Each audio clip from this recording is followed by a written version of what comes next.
ہیں وہ سوچتے ہیں کہ ہم ہمیشہ زندہ رہیں گے۔ جب آپ جوانوں سے کہتے ہیں کہ زندگی مختصر ہے، وہ مسکرا کر کہتے ہیں ہمارے پاس 30-40 سال ہیں، پر میں کہتا ہوں زندگی یوں گزرتی ہے۔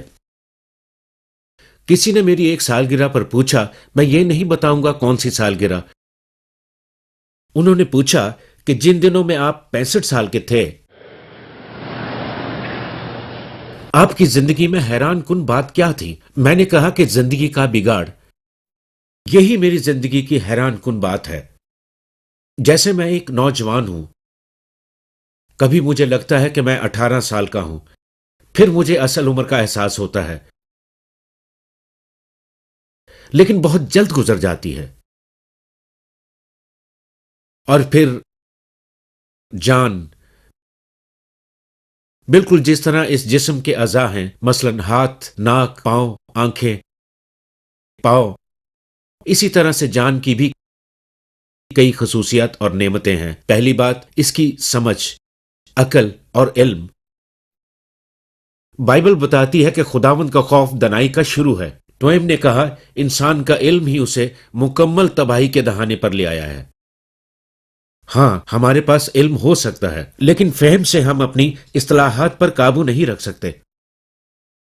لیکن عقل اور علم ہماری جان کا ایک حصہ ہیں، اور قوت فیصلہ، پرکھ، کس طرح ہم روز اپنی زندگی میں پرکھتے ہیں، اور آپ کی فیصلہ کرنے کی قوت جس سے آپ چیزوں کو قبول کرتے ہیں اور رد کرتے ہیں، آپ کے احساسات جو آپ کے خوف یا محبت کا سبب بنتے ہیں، یادداشت جو ہماری یادوں، خیالات اور واقعات کو ذہن میں محفوظ رکھنے کی صلاحیت رکھتا ہے، ضمیر جو کہ جان کے مانیٹر کی مانند ہے، فیصلہ کرتا ہے ان سب پر جو ہم کرتے ہیں یا کہتے ہیں۔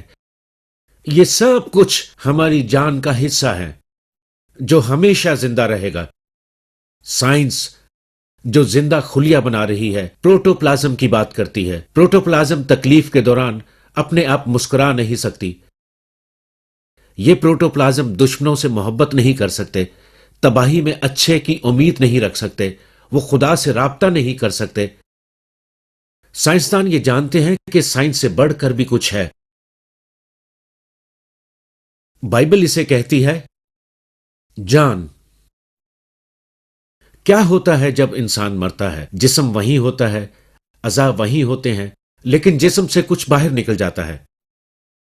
جان، روح انسان کے جسم سے نکل جاتی ہے۔ یہ کہاں جاتی ہے؟ ایوب کہتا ہے کہ لیکن انسان میں روح ہے۔ واز میں لکھا ہے اور خاک خاک سے جا ملے، جس طرح آگے ملی ہوئی تھی، اور روح خدا کے پاس جس نے اسے دیا تھا واپس جائے۔ آپ والدین کس کی فکر کرتے ہیں؟ بچے کے کپڑوں کی یا پھر بچے کی؟ آپ کا نوکر آتا ہے اور کہتا ہے یہ کپڑے ہیں جو صاف ہونے والے ہیں، مگر بچہ غائب ہے، تو آپ کیا سوچیں گے؟ اور یہی کچھ ہم کہتے ہیں۔ ہم اپنے جسم کی دیکھ بھال کرتے ہیں، اور یہ میرا جسم ہے، میں نے اسے نظر انداز نہیں کیا۔ میں نے ورزش کی، وہ تمام ورزشیں جو ٹی وی پر آتی ہیں، جین فونڈا کی یا کوئی بھی کرواتا ہے، میں نے وہ تمام کام کیے۔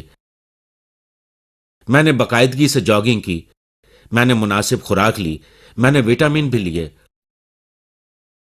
اور منرلز اور اس سے متعلقہ پیکیجز بھی لیے، پوری مٹھی بھر ایک ہی دن میں۔ اور میں باقاعدگی کے ساتھ ڈاکٹر کے پاس گیا، میں ڈینٹسٹ کے پاس گیا ہر 6 ماہ کے بعد۔ میرا جسم ایک اچھی شکل میں ہے جب تک کہ مرتا نہیں، اور خداوند میں نے اس کی حفاظت کی ہے، لیکن اپنی روح کو نظر انداز کیا ہے۔ میں نے روح کو خوراک نہ دی، میں نے اسے روحانی وٹامن نہیں دیے، میں نے کبھی صحائف کو نہیں پڑھا جو تیرا کلام ہے، میں نے کبھی آپ سے شراکت نہ رکھی جس سے میری روحانی ترقی ہوتی۔ میں نے آپ کا حکم نہ مانا جب آپ نے مجھے پڑوسی سے پیار کرنے کو کہا، میں نے آپ کا حکم نہ مانا جب آپ نے مجھے گلی میں موجود ایک ہمسائے کے بارے میں بتایا جو بھوکا تھا، یا وہ پڑوسی جو تنہا تھا جسے ایک دوست کی ضرورت تھی۔ میرے پاس ان سب کے لیے وقت نہ تھا، لیکن خداوند میں نے اپنے جسم کی دیکھ بھال کی ہے۔ اب آپ کے خیال میں خدا کیا کرے گا؟ جسم خداوند کا مقدس ہے اور روح اس کی مکین، اور یہ ابدی ہے۔ آپ اپنی پیدائش کو روک نہیں سکتے۔ آپ ہمیشہ زندہ رہنے کے لیے پیدا ہوئے ہیں، اور آپ اپنی پیدائش کو روک نہیں سکتے، آپ اس عمل کو نہیں روک سکتے، اپنی زندگی کی سمت کو تبدیل کر سکتے ہیں۔ یسوع نے کہا کہ زندگی میں دو راستے ہیں، کھلا راستہ اور تنگ راستہ۔ کھلا راستہ ہمیشہ تباہی کی طرف جاتا ہے اور تنگ راستہ ہمیں زندگی کی طرف لے جاتا ہے، اور آپ ان میں سے ایک راستے پر ہیں۔ یہاں ہر شخص ان میں سے ایک راستے پر ہے۔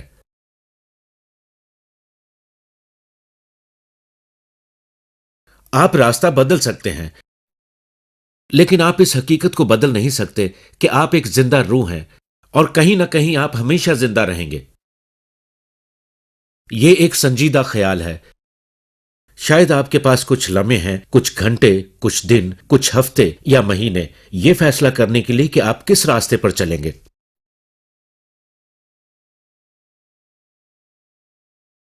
دوسری بات یہ کہ کیوں یہ قابل قدر ہے، کیونکہ شیطان بھی دلچسپی لیتا ہے۔ میں جب معلومات حاصل کرنے کے لیے پڑھ رہا تھا تو اخبار میں ایک 6 فٹ مگرمچھ کے بارے میں آیا کہ وہ اپنے ارد گرد دہشت پھیلا رہا ہے، جانور کھا کر، بلیاں، کتے، ایک ہی بڑے نوالے میں۔ وہ بڑا ہے اور بد شکل، اور ریاست کے افسروں نے شکاری مدعو کیے کہ اسے مار ڈالیں۔ یہ پچھلے ہفتے کے اخبار میں تھا، لیکن میں نے اب تک یہ نہیں پڑھا کہ اسے شکار کر لیا گیا ہے۔ مجھے یاد ہے کہ بہت سال پہلے میں اور میری بیوی ریل میں سفر کر رہے تھے۔ میں 3 یا 4 سال کے لیے ایک اسکول میں گیا اور فلوریڈا میں اپنا پہلا پیغام دیا۔ میں نے اپنی ابتدائی منادی فلوریڈا میں کی، اور میں اپنی بیوی کو کچھ دکھانا چاہتا تھا۔